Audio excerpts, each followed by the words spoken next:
kasih setiamu. Kau menyediakan yang ku perlu. Kau setia, kau mulia, dulu, sekarang, dan selamanya.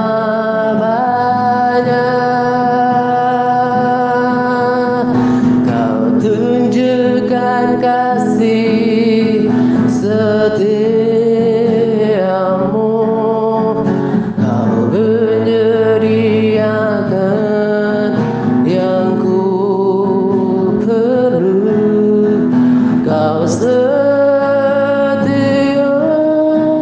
kau mulia,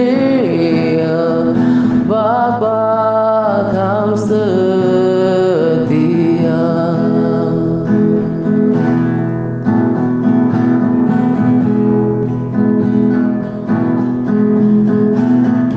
Bapa,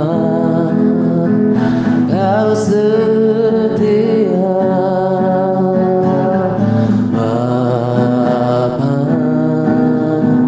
kau mulia.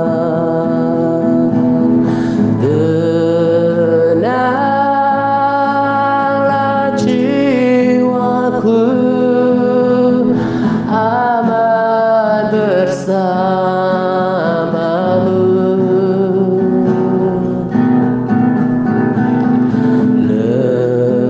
Lebih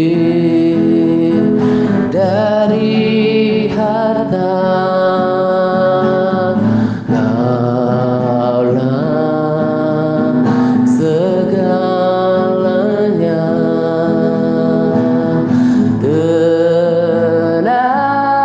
Tenanglah jiwaku dalam hadirat-Mu.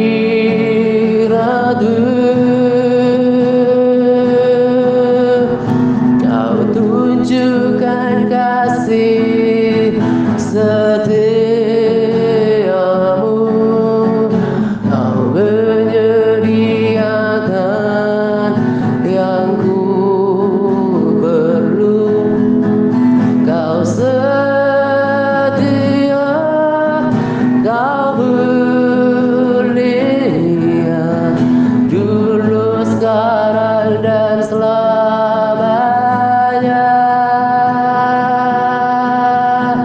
Kau tunjukkan kasih setiamu.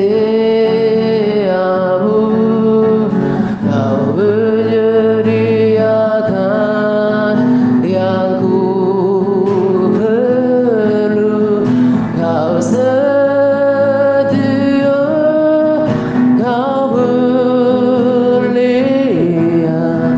Bapa, kau setia.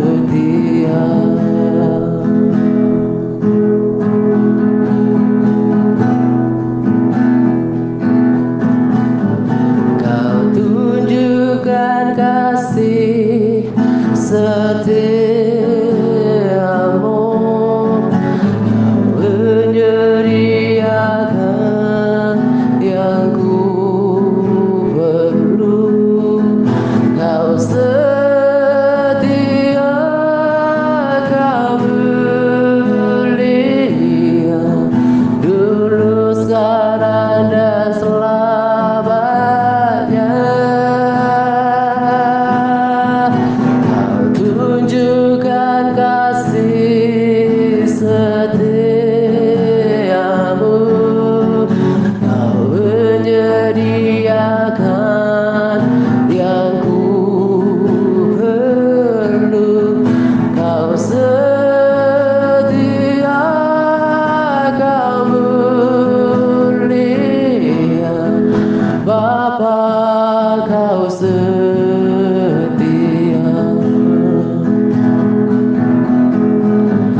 Kau tunjukkan kasih setiamu.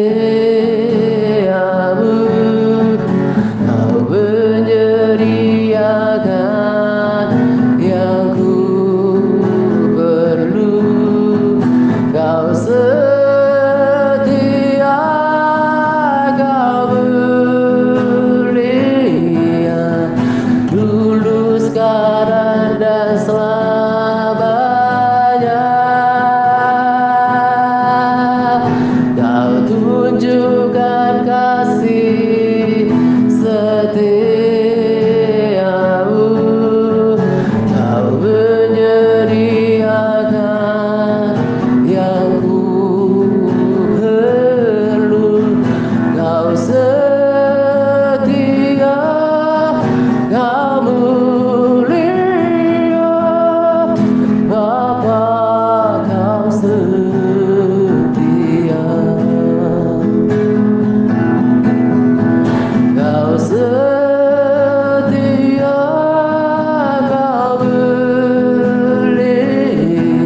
Shalom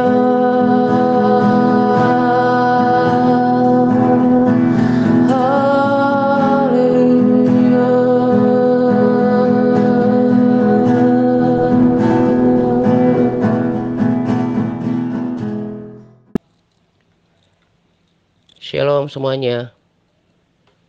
Salam damai sejahtera untuk kita sekalian. Pada kesempatan ini saya akan berbagi sharing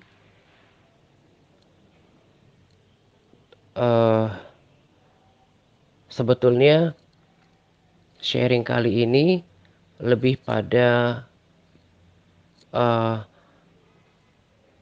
penjelasan dari rekomendasi video, baik rekomendasi video khotbah dari oknum hamba Tuhan yang saya bagikan pada minggu ini, dan juga rekomendasi video tentang kesaksian, gitu ya. Saya merasa memiliki tanggung jawab selaku orang yang bertugas di dalam pelayanan ini untuk memberikan penjelasan, pemahaman kepada kita tentang segala sesuatu yang dibagikan di dalam pelayanan ini, begitu ya, supaya kita paham dan gak salah mengerti gitu. Jadi kalau para sahabat dan juga saudara dengarkan sharing yang saya bagikan di waktu-waktu yang lalu, saya katakan bahwa saya telah menemukan ada sebuah video dari seseorang yang kurang lebih sama kesaksian penglihatannya perihal surga dan neraka ya, tetapi terlebih pada kesaksian surga gitu ya. Saya temukan video dari orang ini dan saya rencanakan bagikan untuk menghibur kita gitu ya. Tetapi ketika saya menyaksikannya beberapa waktu yang lalu, ada sesuatu yang mengganjal di hati saya gitu ya, karena pesan dari ibu ini cenderung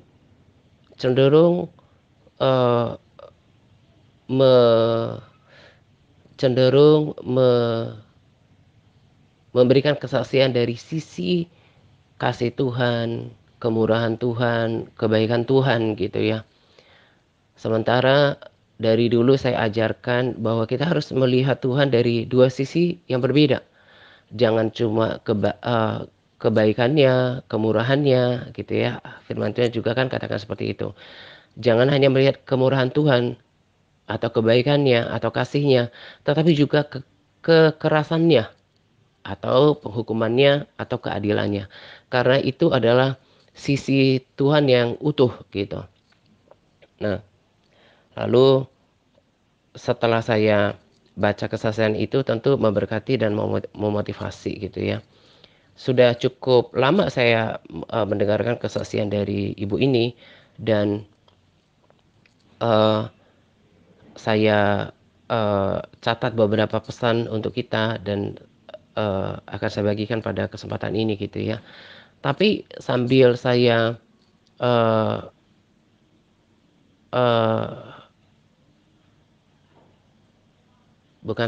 sementara saya bergumul untuk kesaksian ini, saya bertanya kepada Tuhan gitu ya, boleh gak ini dibagikan? Apakah kesaksian ini berasal daripada Tuhan gitu ya? Saya suka biarkan dulu dalam waktu tertentu, dan kemudian kalau hati saya damai sejahtera untuk membagikannya, maka saya akan membagikannya gitu ya. Nah, jadi saya bersyukur gitu ya untuk Roh Kudus yang selalu mengajari, memberikan pengertian kepada setiap kita yang memang bertanya dengan sungguh-sungguh kepada Tuhan. Dan Tuhan akan menuntun kita melalui Roh Kudusnya, karena Dia adalah pengajar gitu ya.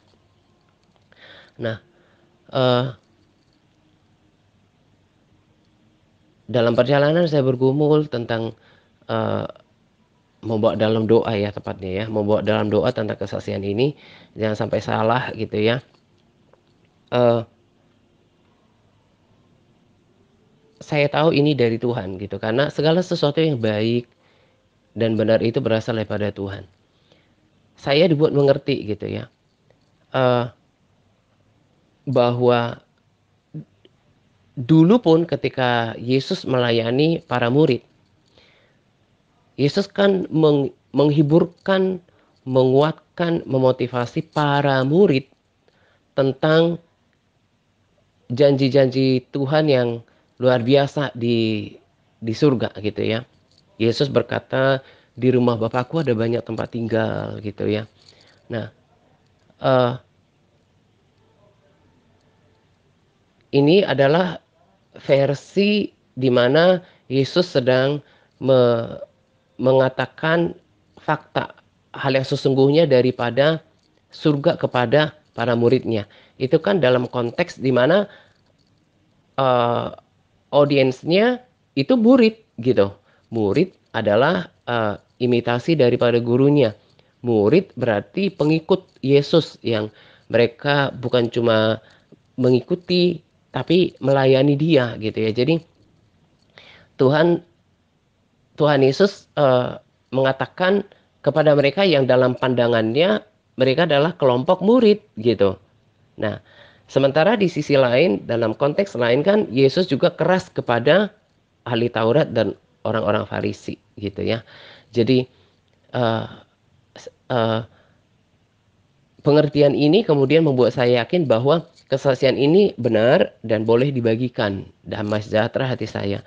Tapi saya perlu adakan penegasan bahwa ini adalah eh, pesan Tuhan kepada kita yang memang bersungguh-sungguh mengasihi Dia. Dan oleh kasih ini kita menuruti segala perintahnya gitu. Dan kalau kita eh, sungguh-sungguh memperhatikan eh, pernyataan-pernyataan yang dibagikan pada kesaksian, itu kan janji itu janji itu diberikan kepada mereka yang selalu diulang-ulang di dalam kesaksian itu adalah kepada mereka, kepada eh, mereka atau setiap orang yang mengasihi Tuhan gitu. Itu jangan kita salah fokus gitu ya. Selalu eh, pada hal yang menyenangkan. Oh, Tuhan sudah akan sediakan mahkota, akan sediakan upah, segala hal yang yang menyenangkan yang digambarkan di surga harus baca secara keseluruhan. Sama seperti membaca firman Tuhan itu nggak boleh memahaminya secara parsial, tapi harus secara keseluruhan. Maka kita dapat menyimpulkan maksudnya gitu ya. Jadi janji seperti itu hanya diberikan kepada mereka yang mengasihi Tuhan dan oleh kasih ini mereka menaatinya. Lalu hal lain lagi yang ditekankan pada pernyataan-pernyataan dalam kesaksian adalah mereka yang selalu punya kerinduan kepada Tuhan, yang selalu eh, membangun keakraban dengan Tuhan, berarti membaca firman Tuhan, menjaga hidupnya gitu. Nah, jadi kurang lebih konteksnya sama seperti ketika Yesus bersama dengan muridnya. Tuhan menyatakan hal-hal, memberitahukan hal yang manis tentang upah, tentang tentang rumah Bapa di surga kepada mereka yang mengikuti Dia sungguh-sungguh dan melayani. Tuhan pada saat itu adalah eh, berbicara kepada murid gitu loh yang betul-betul menuruti, melayani dan mengasihi Dia. Sama halnya dengan Paulus gitu ya. Ketika Paulus menghiburkan jemaat-jemaat yang digembalakannya karena dalam pandangan Paulus adalah mereka berdasarkan pengetahuannya, berdasarkan kesaksian Paulus, mereka itu adalah orang Kristen sungguh-sungguh gitu loh. Nah, jadi kita harus memahami ini supaya kita tidak tidak salah gitu ya. Jadi memang Tuhan itu menghendaki semua orang diselamatkan. Itu kebenaran firman Tuhan juga. Nah, tapi kemudian kita tetap tidak bertentangan dengan uh, perkataan Yesus yang menyampaikan bahwa sebab sesaklah pintu dan sempitlah jalan yang menuju kepada kehidupan. Banyak orang yang berusaha untuk masuk tapi tidak akan dapat. Nah, ini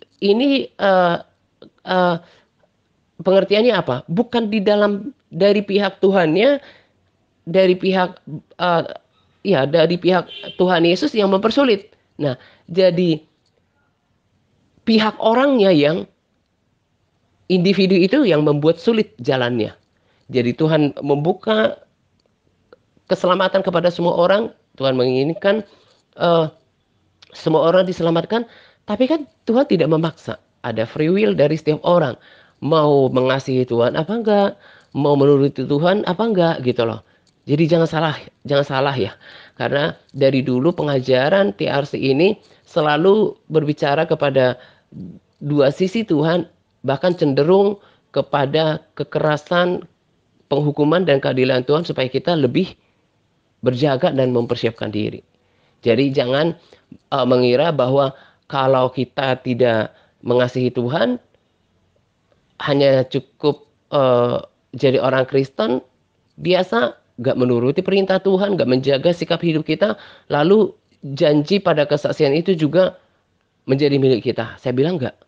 Makanya ketika Tuhan juga uh, melalui Musa memperhadapkan Israel, pilihan berkat atau kutuk gitu loh. Jadi jangan salah memandang ya pesan kesaksian itu. Jadi saya merasa terbeban untuk memberikan penjelasan. Jadi nanti jangan dininabobokan dengan janji-janji itu. Sebab apa yang Tuhan sediakan di depan itu buat mereka yang mengasihi Tuhan. Oleh mengasihi Tuhan, lalu mereka menuruti perintahnya, menyenangkan hati Tuhan, menjaga persekutuannya, akrab dengan Tuhan, merindukan Tuhan, bahkan melayani Tuhan. Itu untuk mereka. Untuk setiap kita yang mau melakukan bagian itu. Tapi kalau kita nggak lakukan bagian itu, saya percaya peringatan Yesus yang yang uh, dengan tegas berkata, bukan setiap orang yang berseru-seru kepada aku Tuhan, Tuhan akan diselamatkan. Jadi nggak ada yang bertentangan ya di sini ya, paham ya. Sama seperti tadi saya ulangi, ketika Tuhan Yesus memberikan janji, mengatakan ayat penghiburan pada muridnya, jangan khawatir, di rumah Bapakku ada banyak tempat tinggal. Karena Tuhan tahu mereka adalah mengasihi Tuhan. Demikian juga Paulus ketika mengirimkan surat penghiburan kepada jemaat yang dilayaninya, karena dia tahu mereka sungguh-sungguh pada Tuhan gitu loh. Nah, demikian juga yang saya mau tekankan kepada kita, bahwa kesaksian itu benar adanya, tapi nggak bertentangan dengan hukum lain tentang kekerasan Tuhan. Dan saya tekankan lagi, kita nggak boleh fokus pada itu saja. Kita harus tahu apa yang terhadap siapakah, terhadap kategori orang Kristen siapakah janji Tuhan itu berlaku. Itu adalah kepada mereka yang mengasihi Tuhan. Kepada orang yang oleh karena kasih itu, kemudian mereka menuruti segala perintahnya, menyenangkan hatinya, bahkan melayani dia, gitu ya. Jadi jangan salah paham dengan kesaksian itu. Ada ayat firman Tuhan yang mendukung sharing penjelasan saya gitu ya. Tepatnya penjelasan saya berikan gitu ya. Di Mazmur 145 ayat 20 berkata, Tuhan menjaga semua orang-orang yang mengasihinya. Jadi gak cukup Tuhan menjaga semua orang. Kalau semua orang berarti kan orang jahat, orang baik juga dijaga. Ini jelas sekali dikatakan Tuhan menjaga semua orang yang mengasihinya. Tetapi semua orang fasik akan dibinasakannya. Berarti jelas di sini bahwa Tuhan hanya akan menyelamatkan orang-orang yang mengasihi Dia. Amsal 8 ayat 17 berkata, aku mengasihi orang yang mengasihi aku. Jadi kalau nggak mengasihi Tuhan, murka Tuhan terjadi atasnya. Dan orang yang tekun mencari aku akan mendapatkan daku. Nah, jadi saya berharap melalui uh, penjelasan tentang rekomendasi video ini, kita mengerti pesan video itu, dan kalau nanti saya bagikan lagi video lanjutan, kita mengerti bahwa itu hanya sisi kasih, sisi kebaikan, sisi kemurahan Tuhan. Tapi tidak boleh dilupakan ayat firman Tuhan yang lain. Memang sejatinya pengajaran itu berasal murni harus dari firman Tuhan, bukan pada kesaksian. Nah, itulah kenapa firman Tuhan berkata segala sesuatu harus diuji dengan kebenaran firman Tuhan, termasuk dalam hal ini. Di di di di dikoreksi dulu berdasarkan firman Tuhan. Itulah kenapa saya katakan tadi, saya nggak asal bagikan. Saya doakan dulu dan tidak bertentangan dengan firman Tuhan. Memang ada masa di mana Tuhan Yesus termasuk Paulus menghiburkan orang-orang yang dilayaninya adalah mereka siapa? Yang betul-betul mengasihi Tuhan, yang yang menuruti perintahnya dia gitu ya. Perintah Tuhan, yang melayaninya, yang uh, uh, merindukan dia. Nah, termasuk pesan kesaksian yang salah satu yang di sana yang dikatakan bahwa pesan penghiburan terhadap orang-orang yang sudah orang-orang terdekat kita gitu ya. Sama, kita harus memahami bahwa kalau mereka dalam hidupnya benar,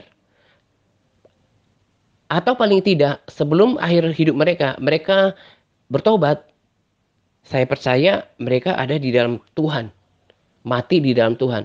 Karena mati di dalam Tuhan dalam pemahaman saya adalah tetap memegang imannya kepada Tuhan, hidup benar, dan menyelesaikan dosanya dengan Tuhan. Itu pasti bersama dengan Tuhan. Itu yang saya pahami. Tapi kalau dia hanya berKTP Kristen, tapi jahat hidupnya, nggak menjaga sikap hidupnya, itu menurut saya pribadi, itu tidak tergolong mereka yang ada di dalam surga. Ya buktinya kisah-kisah tentang orang kaya dan Lazarus. Ya kan? Ada lebih banyak lagi ayat firman Tuhan yang berkata bahwa memang tidak semuanya masuk surga. Ada yang masuk Hades, ada yang nanti akan masuk neraka gitu. Siapa mereka? Mereka yang tidak mengasihi Tuhan, tidak menuruti firman Tuhan, tidak hidup seturut dengan firman Tuhan gitu ya. Jadi saya bagikan itu untuk memotivasi kita yang mau bersungguh-sungguh mengasihi Tuhan, menuruti perintahnya, bahkan melayaninya gitu ya. Mengoreksi hidup kita tentang motivasi kita dalam melakukan segala sesuatu gitu ya. Saya kira udah cukup jelas uh, uh, maksud saya pada uh, sharing bagian pertama ini gitu. Jadikan itu motivasi dan uh, uh, jadikan itu uh, uh, pengertian yang sama dengan firman Tuhan bahwa itu hanya terjadi kepada mereka yang mengasihi Tuhan. Oleh kasih ini mereka menuruti segala perintah Tuhan. Ya kan firman Tuhan juga berkata, yang menuruti perintah Tuhan, dialah yang mengasihi Tuhan gitu loh. Dan mereka yang sungguh-sungguh merindukan dia, membangun persekutuan dengan Tuhan. Kalau orang tetap tidak mau bersekutu dengan Tuhan, hatinya nggak merindukan Tuhan, itu saya yakin sekali bahwa itu tidak termasuk bagi orang-orang seperti ini, apalagi tidak menjaga hidupnya, gitu ya. Lalu pada bagian kedua, saya akan bagikan tentang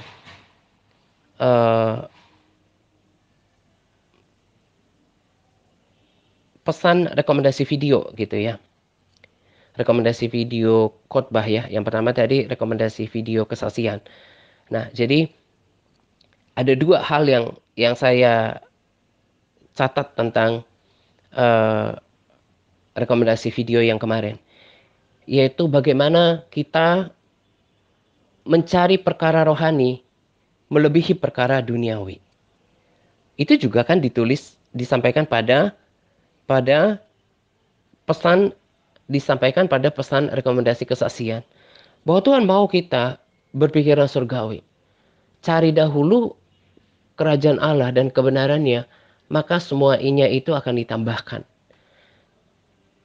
Kita boleh hidup di dunia, tapi tetap berpikiran surgawi. Selain berpikir seturut dengan kebenaran, tapi pikiran kita selalu mengarah pada Yerusalem baru. Sama seperti Abraham, sama seperti Paulus, mengarahkan diri pada apa yang Tuhan sediakan di depan. Jadi jangan sampai urusan kehidupan kemudian menarik kita, menarik hati dan pikiran kita, menarik kepercayaan kita kepada Tuhan.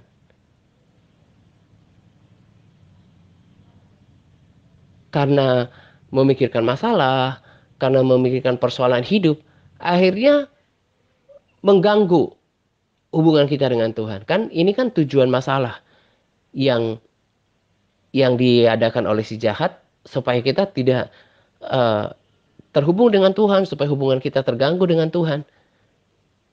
Ataupun masalah yang Tuhan izinkan terjadi itu menguji hati kita.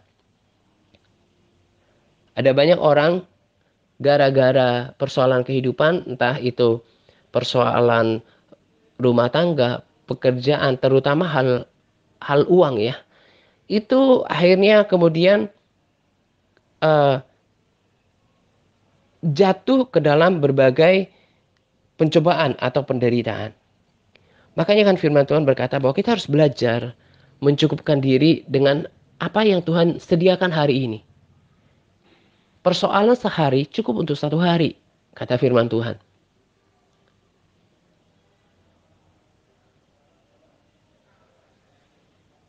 Hari esok punya kesusahannya sendiri. Nah, banyak orang gak sadar, gara-gara memikirkan pekerjaan, memikirkan usaha, akhirnya apa?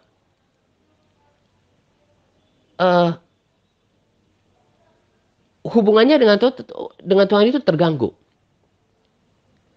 Karena dia fokusnya itu terhadap persoalan pekerjaan dan usaha yang dilakukan. Selalu fokusnya ini mau selesai, ini mau terjadi. Kan berarti kan sudah terjadi urusan duniawi menjadi mendominasi dalam pikirannya. Akhirnya dia nggak lagi menanti-nantikan Tuhan, nggak mencari hadirat Tuhan, karena pikirannya nggak tenang. Makanya firman Tuhan kan berkata, kita harus usahakan diri kita tenang supaya kita bisa berdoa. Kalau kita berdoa dengan memikirkan permasalahan kita, maka kita tidak akan pernah menjangkau Tuhan di dalam dunia roh. Nah, akhirnya orang ini udah menjauh daripada kasihnya kepada Tuhan, menjauh daripada merasakan hadirat Tuhan. Bahkan ada yang sampai meninggalkan prinsip-prinsip iman Kristen. Di 1 Timotius 6 ayat 10 terjemahan sederhana Indonesia katakan gini, karena cinta akan uang adalah penyebab utama dari segala macam kejahatan. Banyak orang yang sudah tersesat dan meninggalkan keyakinan mereka kepada Kristus demi mengejar harta duniawi. Dan akhirnya yang mereka dapatkan adalah hanya sakit hati yang mendalam dan penderitaan yang berat. Mereka jadi berduka. Berduka. Gak lagi mengucap syukur atas berkat Tuhan tiap-tiap hari. Berduka itu ya jadi bersedih, jadi kecewa, jadi kehilangan kepercayaan. Gara-gara apa? Karena pikirannya, aduh belum dapat pekerjaan nih, belum usaha, belum ketemu nih, atau usaha tidak menghasilkan uang yang dipikirkannya gitu ya. Hatinya jadi berduka, bersedih, gak lagi bersuka cita. Orang seperti ini kan berarti sudah tetap jadinya apa? Berpikir secara duniawi.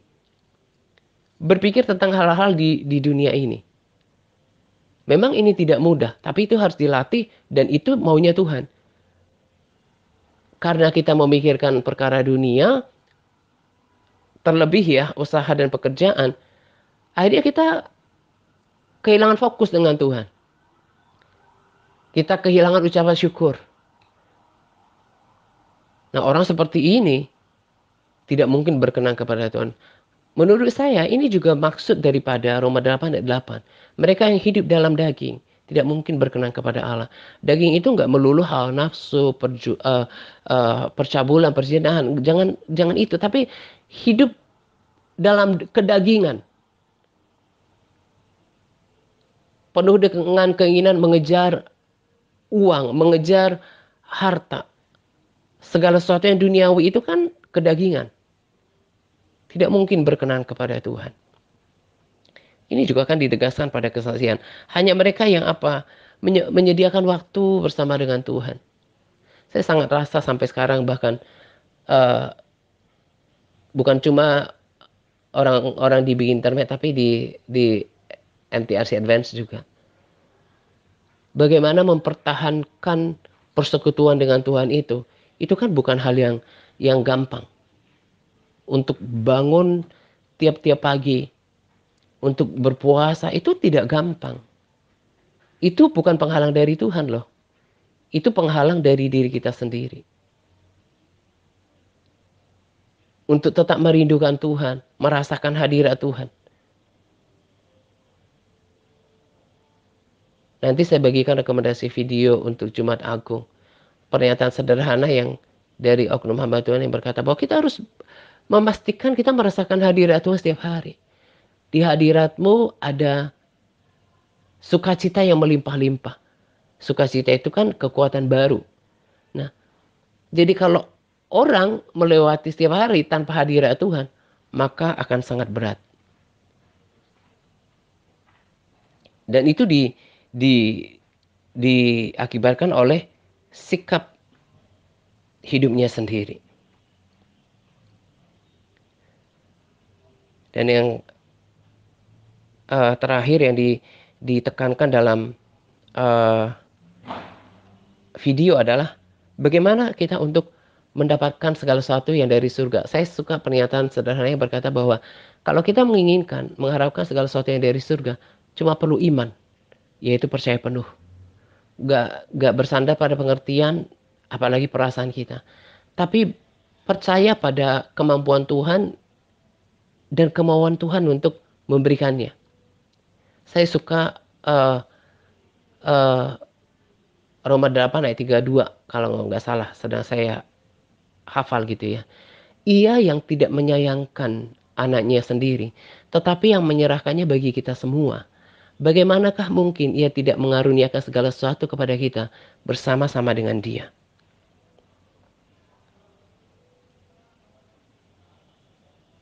Jadi apapun yang kita inginkan, itu kalau seturut dengan kehendak Tuhan, itu baik bagi kita. Kita akan menerimanya.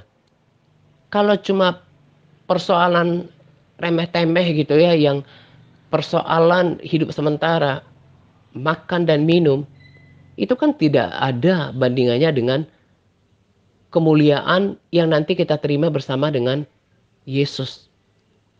Kemuliaan aja Tuhan sediakan, apalagi hal-hal yang sementara. Nah, yang kita perlu cek adalah sikap hidup kita. Apakah kita mengasihi Tuhan?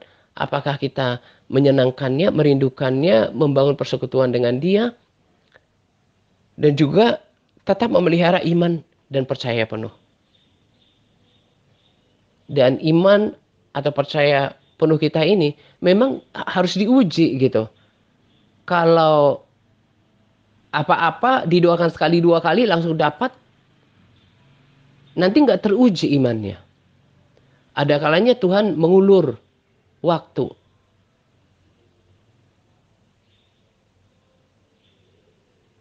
Untuk menguji kemurnian iman kita. Dan iman itu kan sesuatu yang sangat berharga di hadapan Tuhan.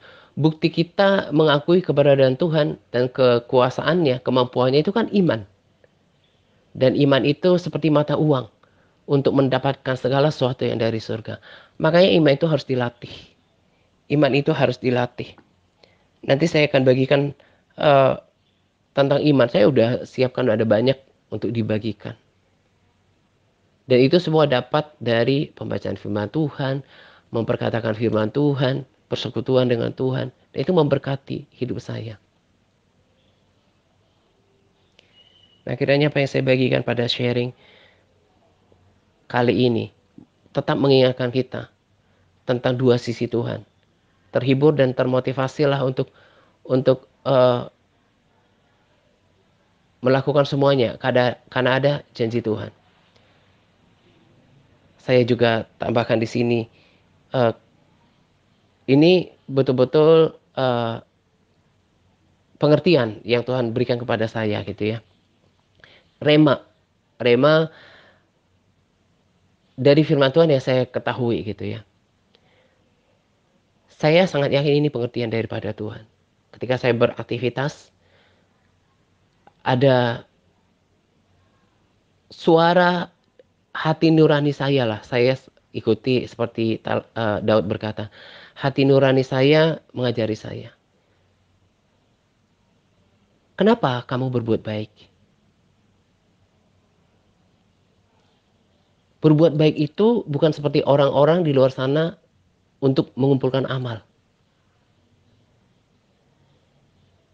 Bukan untuk kita dapatkan upah, itu otomatis mengikuti. Tetapi sesuatu yang menggetarkan hati saya.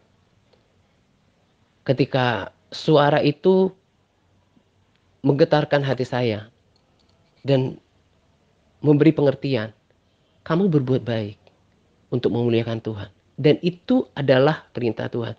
Supaya mereka melihat perbuatan yang baik lalu memuliakan Tuhan.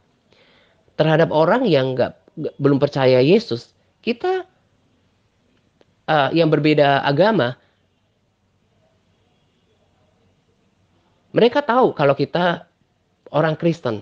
Mereka pasti tahu kalau Tuhan yang kita sembah adalah Tuhan Yesus. Jadi tanpa memberitahukan nama Yesus kepada mereka, mereka akan memuji, memuliakan Tuhan yang kita sembah ketika kita berbuat baik. Itu juga kan yang dikatakan pada kesaksian. Ketika kita mengampuni dengan segenap hati, ada upahnya. Makanya orang kalau sadar dia diampuni kesalahannya, dia nggak akan susah untuk mengampuni. Memang rasa sakit ketika mengampuni itu nggak langsung hilang, sama seperti luka. Nggak langsung hilang. Tapi seiring waktu itu akan hilang ketika kita ambil keputusan untuk mengampuni. Makanya heran dengan orang yang susah mengampuni. Berarti orang ini belum sadar kalau dosa-dosanya yang berat itu, dosa-dosanya yang besar itu diampuni oleh Tuhan. Itu jahat di mata Tuhan.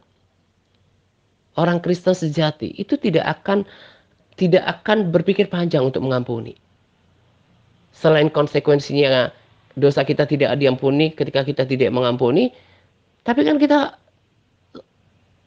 harus sadar kita ini banyak dosa, banyak kesalahan yang mengecewakan hati Tuhan yang telah diampuni gitu.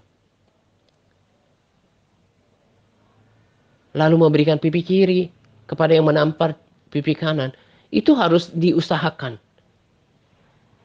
Saya sedang berdoa seperti yang dikatakan pada rekomendasi video.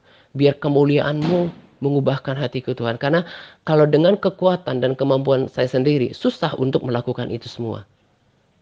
Dan biar kemuliaan Tuhan mengubahkan hidupku. Sehingga saya menjadi serupa dengan karakter Kristus. Saya pun juga berdoa supaya kemuliaan Tuhan dinyatakan di dalam diri orang-orang yang saya layani, orang-orang yang saya kasihi, di dalam kota, di dalam bangsa. Karena itu yang mengubahkan, bukan kemampuan manusia.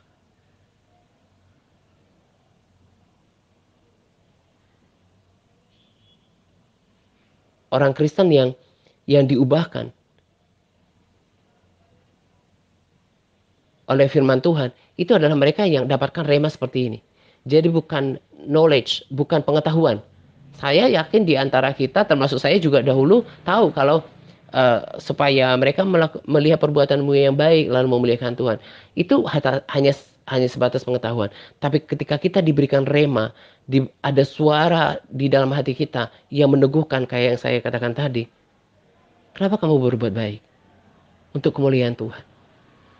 Dan sekalipun kita harus rugi secara material untuk berbuat baik. sesungguhnya kita tidak akan rugi. Karena Tuhan tidak pernah berhutang. Kita melakukan segala sesuatu untuk kemuliaan Tuhan. Tuhan gak pernah berhutang. Bahkan Tuhan akan lipat gandakan. Rema inilah yang mengubahkan kita. Nah, itulah kenapa firman Tuhan itu bukan cuma dibaca, tapi harus direnungkan sampai mengubahkan kita. Itu juga yang dikatakan oleh oknum hamba Tuhan pada rekomendasi video khotbah sebelumnya. Harus dapat rema. Rema itu akan mengubahkan. Bukan cuma pengetahuan. Kalau asal baca firman, cuma tahu, nggak akan mengubahkan. Makanya harus diulang-ulang, direnungkan, diperkatakan. Sampai melahirkan rema di dalam diri kita. Bagi saya mengikut Tuhan setiap hari itu semakin menggairahkan, semakin menyemangati. Ada kapasitas iman yang dipertambahkan. Saya terus melatih diri saya untuk beriman lewat segala sesuatu. Saya bisa mengoreksi hati saya. Dan kiranya kita juga terkoreksi. Seperti pesan rekomendasi video yang saya berikan tadi. Kalau ada masalah, persoalan hidup, sikap hidup kita berubah gak dengan Tuhan? Dia gak percaya lagi, apalagi kecewa gitu ya. Bisa dilihat kualitas hati kita seperti apa. Semuanya akan mendatangkan kebaikan. Harus belajar memperkatakan firman Tuhan gitu ya. Dan di sini juga saya tidak lupa katakan bahwa bagaimana supaya beriman. Harus hidup dalam pembacaan firman Tuhan. Bahkan memperkatakannya. Itu harus dilatih. Iman itu menurut saya adalah karunia Roh Kudus. Tuhan yang menaruh iman di dalam hati kita. Sehingga kita percaya kepada Allah. Gak mudah mempercayai Tritunggal. Allah Bapa, Anak, dan Roh Kudus. Tapi Tuhan melalui Roh Kudusnya mengaruniakan kita iman. Tapi iman itu kemudian harus dibangun lewat pembacaan firman Tuhan. Karena iman timbul dari pendengaran dan pendengaran firman Tuhan. Lalu yang ketiga, iman itu harus dilatih. Percaya. Bukan pada pengertian sendiri, apalagi perasaan sendiri. Tapi pada janji Tuhan, pada kemampuan Tuhan yang gak terbatas, pada kasih Tuhan. Sehingga kalau segala sesuatu itu baik buat kita, Tuhan akan mau melakukannya. Itu yang kita latih. Kekristenan seperti ini saya bangun. Sampai orangnya itu benar-benar berubah. Diubahkan. Semakin mengenal Tuhan. Semakin diubahkan pikirannya. Bukan cuma tapi sikap hatinya itu gak diubahkan gitu. Tetap gak percaya penuh kepada Tuhan. Itu bukan kekristenan yang diubahkan gitu ya. Nah, ini saja saya mau sampaikan, kiranya menjadi berkat bagi kita. Mengevaluasi hidup kita. Sehingga dengan waktu yang ada kita pergunakan sebaik-baiknya untuk introspeksi diri. Semakin berkenan di hadapan Tuhan. Selamat menjelang 2 pagi untuk kita sekalian. Semangat berpuasa kepada para sahabat yang terus bersemangat dalam berpuasa. Semangat par. Tuhan Yesus memberkati kita senantiasa. Amin. Kau tunjukkan kasih setia.